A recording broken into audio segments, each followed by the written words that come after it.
చెరువులో పట్టిన కొరమేను చేపలతో కట్టెల పొయ్యి మీద కొరమేను చేపల పులుసు అయితే చేశాను. ఇంకా ప్రాసెస్ ఏంటో వచ్చేసేయండి చూసేద్దాం.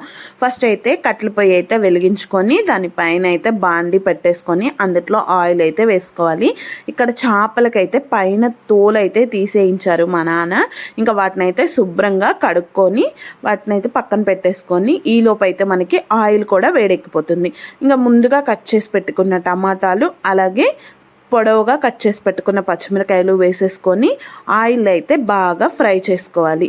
ఇలా ఫ్రై అయ్యేలోపు మనం ముందుగా కడిగి పెట్టుకున్న చేప ముక్కలు ఏవైతే ఉంటాయో అందుట్లో అయితే ఉప్పు, కారం, తర్వాత పసుపు, ఇంకా అన్ని నూనె వేసేసుకొని పట్టించుకొని ఒక 10 నిమిషాలు పక్కన అయితే పెట్టుకోవాలి.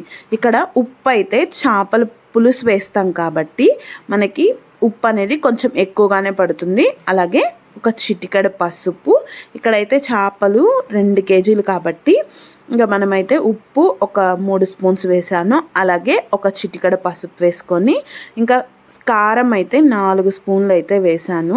ఇక్కడ కారం ఎక్కువగా వేసుకుంటేనే నీచు కూరలు అయితే బాగుంటాయని కారం అయితే ఎక్కువగా వేసాను. అది కూడా కాక మా ఇంట్లో కొంచెం కారం ఎక్కువగానే తింటారు మా నాన్న, అందుకని చెప్పేసి కారం అయితే వేసాను.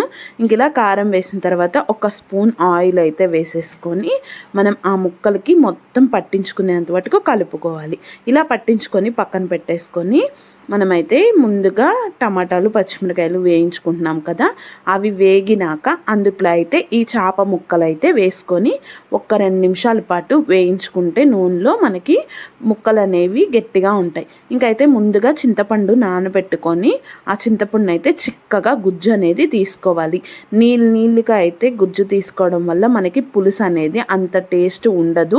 ఇంకా చిక్కగా గుజ్జు తీసుకొని ముందుగా చేపలు కలుపుకున్న డబ్బాలు అయితే వేసేసుకొని అందులో ఉన్న ఉప్పు, కారం అంతా అయితే ఒకసారి కలుపుకొని మనం కొంచెం వాటర్ వేసేసుకొని ఆ చేపల కూరలో అయితే వేసేసుకోవాలి. ఇలా వేసేసుకొని మంట అయితే పెట్టేసుకోవాలి.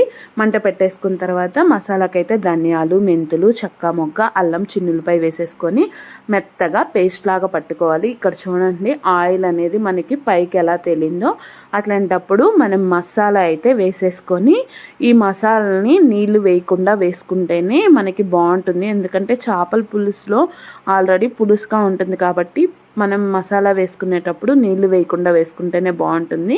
ఇక్కడ మా అమ్మ అయితే మసాలా వేస్తుంది. ఇంకా నాకైతే దీన్ని స్పూన్ పెట్టకుండా అటు ఇటు కుదపాలి. అటు ఇటు కుదపడం అయితే నాకు రాదని చెప్పేసి మా అమ్మ అయితే కుదుపుతుంది. ఇంకెట్లయితే మొత్తం అంటే మసాలా కలిసేంత వరకు అటు ఇటు కుదుపుకొని ఉప్పు చూసి ఉప్పు సరిపోతే వేసుకుంటే సరిపోతుంది. మా అమ్మ అయితే ఇక్కడ ఉప్పు చూసేసి కొంచెం సరిపోలేదని చెప్పేసి ఉప్పు అయితే వేసింది.